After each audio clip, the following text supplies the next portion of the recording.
Bineesh കോടിയേരിയുടെ Facebook പോസ്റ്റാണ്. ഈ പോസ്റ്റിൽ ചില ചോദ്യങ്ങൾ ചോദിക്കുന്നുണ്ട് ബിനീഷ് കോടിയേരി. ചോദ്യങ്ങളെല്ലാം PK ഫിറോസിനോടാണ്, യൂത്ത് ലീഗിന്റെ സംസ്ഥാന അധ്യക്ഷനോടാണ്.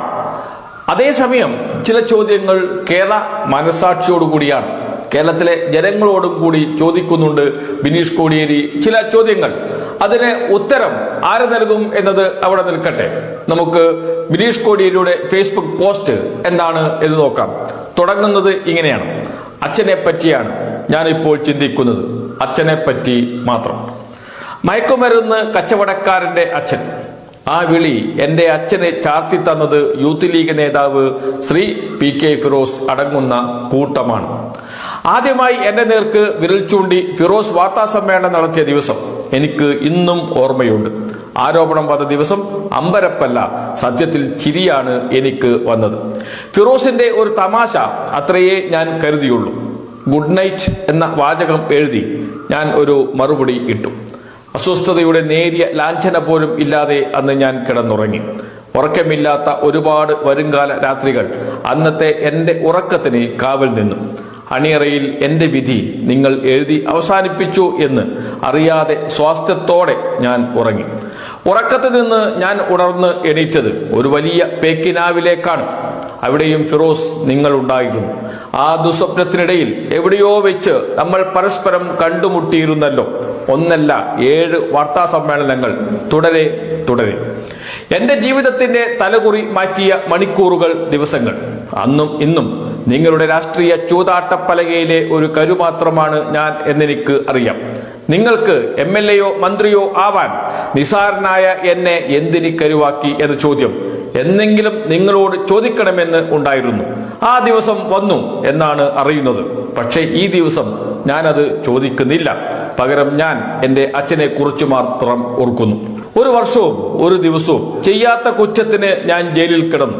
ആയുസിന്റെ കണക്ക് പുസ്തകത്തിൽ നിന്നും നിങ്ങൾ ഉൾപ്പെടെ ഉള്ളവർ മുൻകൈയെടുത്ത് വെട്ടിമാറ്റിയ എന്റെ 366 ദിവസങ്ങൾ. പോട്ടെ, നിങ്ങളെ എത്ര പരുഷമായി കുറ്റം പറഞ്ഞാലും ശാപം കൊണ്ട് മൂടിയാലും എന്റെ ജീവിതത്തിന്റെ കലണ്ടറിൽ നിന്ന് വെട്ടിമാറ്റപ്പെട്ട ആ ദിനരാത്രങ്ങൾ എനിക്ക് പകരം ലഭിക്കില്ല. ഞാനത് മറക്കാൻ ശ്രമിക്കുകയാണ്. പക്ഷേ ഒരു മകൻ എന്ന നിലയിൽ ഞാൻ മറക്കാൻ പാടില്ലാത്ത ചിലത് ഉണ്ടല്ലോ. എന്റെ അച്ഛന് ക്യാൻസർ വന്നിരുന്നു. അത് നിങ്ങൾക്കും അറിയാമായിരുന്നിരിക്കണം. രക്ഷപ്പെടാൻ 1000% സാധ്യത പോലും ഇല്ലാത്ത ഗുരുതര രോഗം. ലോകത്തിലെ ഏത് കൊടും കുറ്റകൃത്യവും ചെയ്ത ആളാവട്ടെ, അത്തരം രോഗാവസ്ഥയിൽ അച്ഛനെ പരിചരിക്കാൻ ഏതു മകനും ആഗ്രഹിക്കുമെന്ന് ഫിറോസ് നിങ്ങൾക്കും അറിയാമല്ലോ. ആ സൗഭാഗ്യമാണ് നിങ്ങൾ എനിക്ക് ഇല്ലാതാക്കിയത്. പറയൂ, ഞാൻ നിങ്ങൾക്ക് എങ്ങനെയാണ് മാപ്പ് തരേണ്ടത്? ഞാൻ ജയിലിൽ പോകുന്നതിന് മുൻപ് ആരോഗ്യം വീണ്ടെടുത്ത് നിന്ന ആ മനുഷ്യൻ എങ്ങനെ ഇങ്ങനെയായി എന്ന് ഫിറോസ് നിങ്ങൾ അറിയാത്ത കാര്യമാണോ? എന്റെ കെട്ടകാലത്തിന്റെ കാരണക്കാരനായ നിങ്ങളെ ഞാൻ മറക്കാൻ ശ്രമിക്കുന്നുണ്ട്. മറക്കാൻ ശ്രമിക്കുമ്പോൾ ഒക്കെ അച്ഛന്റെ മുഖം ഓർമ്മയിൽ വരുന്നുണ്ട്. ഓർമ്മകൾ ഭ്രാന്തമായി ചൂളം കുത്തി വിളിക്കുന്നുണ്ട്. ഫിറോസ്, നിങ്ങളെ ഞാൻ മറക്കണോ? അനൂപ് മുഹമ്മദ് എന്ന വ്യക്തിയെ ലഹരി ഇടപാടിൽ നർക്കോട്ടിക് കൺട്രോൾ ബ്യൂറോ അറസ്റ്റ് ചെയ്തു എന്നതാണല്ലോ എനിക്കെതിരായ വേട്ടയുടെ തുടക്കം. ഞാനും അയാളും തമ്മിലുള്ള ബന്ധം നിങ്ങളുടെ ആരോപണ ദിവസം തന്നെ ഞാൻ വ്യക്തമാക്കിയതാണല്ലോ. ഞാനും അയാളും തമ്മിൽ റെസ്റ്റോറന്റ് കച്ചവടത്തിലെ ബന്ധം അല്ലാതെ മറ്റൊന്നും ഇല്ല എന്ന് നിങ്ങളുടെ പാർട്ടിയിൽ തന്നെ പലരും നിങ്ങളോട് സൂചിപ്പിച്ചു കാണുമല്ലോ. എന്നിട്ടും നിങ്ങൾ എന്നെ എന്തിന് വേട്ടയാടി? പല ഘട്ടങ്ങളിലായി നിക്ഷേപം എന്ന രീതിയിൽ ബാങ്ക് വഴി അനൂപ് മുഹമ്മദിന് ഞാൻ നൽകി എന്നത് സത്യം. ഹോട്ടലിന്റെ വാടക, ജീവനക്കാരുടെ ശമ്പളം എന്നീ ഇനങ്ങളിൽ ആണ് അതെന്നും ഈ തുക എനിക്ക് ഇതുവരെ മടക്കി കിട്ടിയിട്ടില്ല എന്നും വ്യക്തമായി ബോധ്യം ഉണ്ടായിരിക്കുമല്ലോ. താങ്കളുടെ സഹോദരൻ ഉൾപ്പെട്ട കേസിന്റെ വിശദീകരണം എന്നോണം താങ്കൾ പറയുന്ന ബൈറ്റ് ഞാൻ കാണാനിടയായി. താങ്കളും സഹോദരനും 2 വ്യക്തികൾ ആണെന്ന് എന്തേ ഈ ന്യായം എന്റെ കാര്യത്തിൽ ഉണ്ടായില്ല? ഞാൻ 2015 മുതൽ റെസ്റ്റോറന്റ് ബിസിനസിന് വേണ്ടി കടമായി കൊടുത്ത പണം 2020 ലഹരി ഇടപാടിന് ഉപയോഗിച്ചു എന്നാണല്ലോ EDയുടെ കേസ്. അനൂപിന്റെ ബാങ്ക് ട്രാൻസാക്ഷൻസ് നോക്കിയപ്പോൾ നിരവധി പേരുടെ കൂട്ടത്തിൽ എന്റെ പേരും ഉണ്ടായിരുന്നു. വർഷങ്ങൾക്ക് മുൻപ് സതുദ്ദേശത്തോടെ കടം കൊടുത്ത പണം വർഷങ്ങൾക്ക് ശേഷം മറ്റൊരാൾ നിയമവിരുദ്ധമായി ഇടപാടിന് ഉപയോഗിക്കും എന്നറിയാൻ എനിക്ക് ജ്ഞാനദൃഷ്ടി ഇല്ലായിരുന്നു. അത് ഇതുവരെ തെളിഞ്ഞില്ല എങ്കിൽ പോലും ഞാൻ മയക്കുമരുന്ന് ഏതെങ്കിലും കാലത്ത് ഉപയോഗിച്ചോ എന്നറിയാൻ എന്റെ രക്തം നഖം, മുടി ഇതെല്ലാം ശേഖരിച്ച് പരിശോധിച്ചു. ശ്രീ പിണറായി വിജയന്റെ പോലീസ് അല്ല പരിശോധിച്ചത്. രാജ്യത്തെ പ്രീമിയർ ഇൻവെസ്റ്റിഗേഷൻ ഏജൻസി രാജ്യത്തെ ഏറ്റവും ഉന്നതമായ ലാബിൽ കൊണ്ടുപോയി പരിശോധിച്ചു. ബിനീഷ് മയക്കുമരുന്ന് ഉപയോഗിച്ചിട്ടില്ല എന്ന്. എന്നിട്ടും എന്നെ 8 മാസം പിന്നെയും ജയിലിൽ കിടത്തി. മയക്കുമരുന്ന് കേസിൽ ഞാൻ പ്രതിയല്ല. അതെ, ഞാൻ ആ കുറ്റകൃത്യത്തിന് വേണ്ടി കള്ളപ്പണം ശേഖരിച്ച കേസിൽ എങ്ങനെ പ്രതിയാകും? പ്രിഡിക്കേറ്റ് ഒഫൻസിൽ പ്രതിയല്ലാത്ത എന്റെ പേരിൽ ചാർജ് നിലനിൽക്കില്ല എന്ന് സംഘപരിവാറിനാൽ നയിക്കപ്പെടുന്ന ഇഡിക്ക് അറിയാം. എന്നിട്ടും എന്നെ കേസിൽ കൊടുക്കാൻ ഇഡി നടത്തിയ ശ്രമം ഓർമ്മയില്ലേ? ഉന്നതതല സമ്മർദ്ദം ഉണ്ടായിട്ടും എന്നെ ആദ്യം അറസ്റ്റ് ചെയ്യാൻ കൂട്ടാക്കാതിരുന്ന ഉദ്യോഗസ്ഥനെ മാറ്റി മറ്റൊരു ജോയിന്റ് ഡയറക്ടറെ നിയോഗിച്ചു. ചാർജ് എടുക്കുന്ന അന്നേ ദിവസം തന്നെ എന്നെ അറസ്റ്റ് ചെയ്തു. പണം കൈമാറ്റം ചെയ്തതിന് രേഖയില്ലെന്ന് വ്യക്തമായതോടെ കൃത്രിമ തെളിവ് ഉണ്ടാക്കാനായിരുന്നു ഇഡിയുടെ അടുത്ത ശ്രമം. മരുതൻകുഴിയിലെ എന്റെ വീട്ടിൽ അനൂപ് മുഹമ്മദിന്റെ ക്രെഡിറ്റ് കാർഡ് ഇഡി ഉദ്യോഗസ്ഥർ കൊണ്ടുവച്ചു. ഇവർ കാർഡ് കൊണ്ട് വയ്ക്കുന്നത് എന്റെ ഭാര്യ കണ്ട് ബഹളം വെച്ചതോടെ ആ നീക്കം പൊളിഞ്ഞു. വീട്ടിൽ നിന്ന് അത് കണ്ടെടുത്തു എന്ന രേഖയിൽ ഒപ്പിട്ട് നൽകാൻ ഭാര്യ വിസമ്മതിച്ചതോടെ എന്റെ ഭാര്യയെയും ഭാര്യാമാതാവിനെയും അറസ്റ്റ് ചെയ്ത് കൂട്ടുപ്രതിയാക്കുമെന്ന് ഇഡി ഉദ്യോഗസ്ഥർ ഭീഷണിപ്പെടുത്തി. എന്റെ കുട്ടികൾ വാവിട്ട് നിലവിളിച്ച് കരഞ്ഞ് പുറത്തേക്കോടി. മാധ്യമങ്ങളോട് കാര്യം പറഞ്ഞു. ഇഡിയുടെ നീക്കം പൊളിഞ്ഞു. എന്റെ അച്ഛന്റെ മാത്രമല്ല, നിരപരാധിയായ ഭാര്യയുടെയും എന്റെ കുഞ്ഞുങ്ങളുടെയും മുഖം എനിക്ക് ഓർമ്മ വന്നു. പ്രിയ ഫിറോസെ, ഞാൻ തന്നെ മറക്കണോ? താൻ പറയൂ. തെളിവില്ലാതായപ്പോൾ കൃത്രിമ തെളിവ് ഉണ്ടാക്കാൻ നോക്കി, അതും പൊളിഞ്ഞപ്പോൾ എനിക്ക് ജാമ്യം ലഭിക്കുമെന്ന ഘട്ടമെത്തിയതോടെ നിയമത്തിന്റെ സാങ്കേതിക പഴുതുകൾ ഉപയോഗിച്ച് ജാമ്യം നിഷേധിക്കാനായി അടുത്ത ശ്രമം. ബംഗളൂരുവിലെ ഇഡി അഭിഭാഷകന് പകരം കേസ് വാദിക്കാൻ നേരിട്ടെത്തിയത് രാജ്യത്തിന്റെ അഡീഷണൽ സോളിസിറ്റർ ജനറൽ SV രാജുവും അമൻ ലേഖിയും.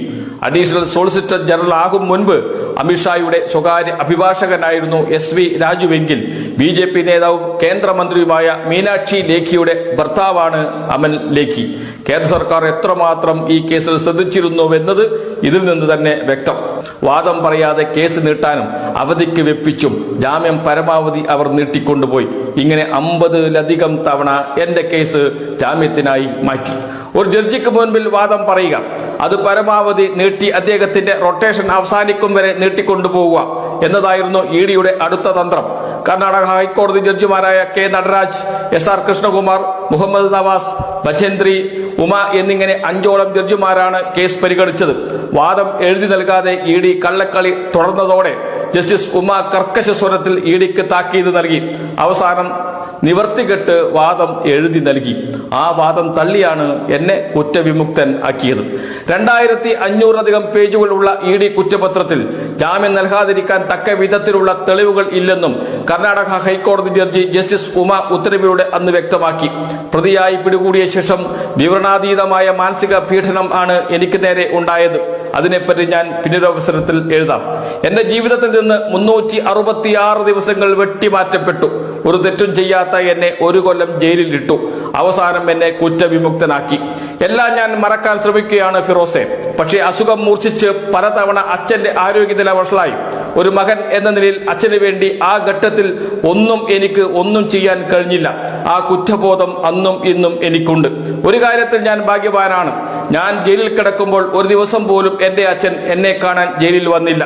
അഴിക്കകത്ത് നിന്ന് അച്ഛനെ കാണാനുള്ള ദുര്യോഗം എനിക്ക് ഉണ്ടായില്ല. പക്ഷേ കുറ്റവിമുക്തനായി പുറത്തെത്തിയപ്പോൾ എന്നെ സ്വീകരിക്കാൻ എന്റെ വീടിന്റെ പൂമുഖത്ത് അച്ഛനുണ്ടായിരുന്നു. അച്ഛനറിയാം ഞാൻ മയക്കുമരുന്ന് കച്ചവടം ചെയ്യില്ലെന്ന്.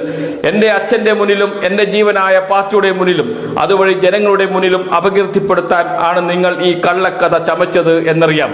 പക്ഷേ മിസ്റ്റർ PK ഫിറോസ്, നിങ്ങൾ ദയനീയമായി തോറ്റുപോയിരിക്കുന്നു. ഞാൻ ആർക്ക് നേരെ വിരൽ ചൂണ്ടണം? ആരാണ് എന്റെ ജീവിതം ഇങ്ങനെയാക്കിയത്? എന്റെ ജീവിതം തകർത്തിട്ട് നിങ്ങൾ എന്ത് നേടി? ഉത്തരമുണ്ടോ പ്രിയ ഫിറോസ് നിങ്ങൾക്ക്? ജീവിതത്തിൽ ഒരു കാലിച്ചായ പോലും അനധികൃതമായി കോടിയേരി ബാലകൃഷ്ണൻ വാങ്ങിക്കുടിച്ചു എന്ന് പഴയ മുസ്ലിം ലീഗ് നേതാക്കൾ ആക്ഷേപിക്കില്ല. എന്നിട്ടും നിങ്ങൾ അയാളെ ലഹരി കച്ചവടക്കാരന്റെ പിതാവാക്കി, കള്ളപ്പണക്കാരന്റെ അച്ഛനാക്കി. ഒരു ജീവിതം മുഴുവൻ അയാൾ നേടിയെടുത്ത പേരും പെരുമയും തച്ചു തകർക്കാൻ നോക്കി. എന്നെ ഇല്ലാതാക്കാൻ നോക്കി. എന്റെ ഭാര്യയെ കൂട്ടുപ്രതിയാക്കാൻ നോക്കി. എന്റെ അമ്മയുടെ കണ്ണീർ വീഴ്ത്തി. എന്റെ അച്ഛന്റെ രോഗം മൂർച്ഛിപ്പിച്ചു. എന്നെ ചൂണ്ടിക്കാട്ടി എന്റെ പാർട്ടിയെ അപഹസിച്ചു. എന്നോട് ചേർന്ന് നിന്ന പ്രിയ സഖാക്കളെ അപഹസിച്ചു. ആർത്ത് ചിരിച്ചു നിങ്ങൾ. എല്ലാത്തിനും തുടക്കമിട്ടത് നിങ്ങളാണ് ശ്രീ ഫിറോസ്, നിങ്ങൾ മാത്രം. ഞാൻ എന്ന നിരപരാധിയുടെ ചോര വീഴ്ത്തിയിട്ട് നിങ്ങൾക്ക് ഒന്നും ആവാൻ കഴിഞ്ഞില്ല. പക്ഷെ ഞാൻ എണീറ്റ് നിന്നു. ഇല്ല ഫിറോസ്, ഈ ദിവസത്തിൽ ഞാൻ നിങ്ങളെ ഒന്നും പറയില്ല. പക്ഷേ ഒരു ബൈബിൾ മാത്രം ഓർമ്മിപ്പിക്കാം. കുഴി കുഴിക്കുന്നവൻ അതിൽ വീഴും, കല്ല് ഉരുട്ടുന്നവന്റെ മേൽ അത് തിരിഞ്ഞുരുളും. അച്ഛൻ പണ്ടൊരു സന്ദർഭത്തിൽ പറഞ്ഞ വാചകം മാത്രം പറഞ്ഞുകൊണ്ട് അവസാനിപ്പിക്കാം.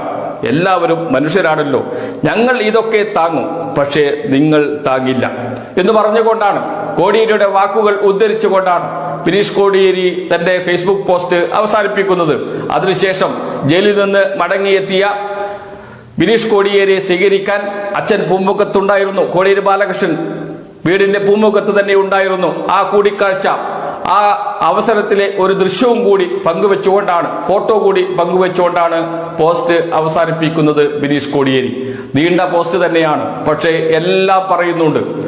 എന്തൊക്കെയാണ് ഞാൻ അനുഭവിച്ചത്, എന്തിന് ഞാൻ ഇങ്ങനെ അനുഭവിച്ചു, ആരാണ് ഇതിന് പിന്നിൽ, എന്താണ് അവരുടെ ഉദ്ദേശം എന്നത് ഇനിയും വ്യക്തമാകേണ്ടിയിരിക്കുന്നു.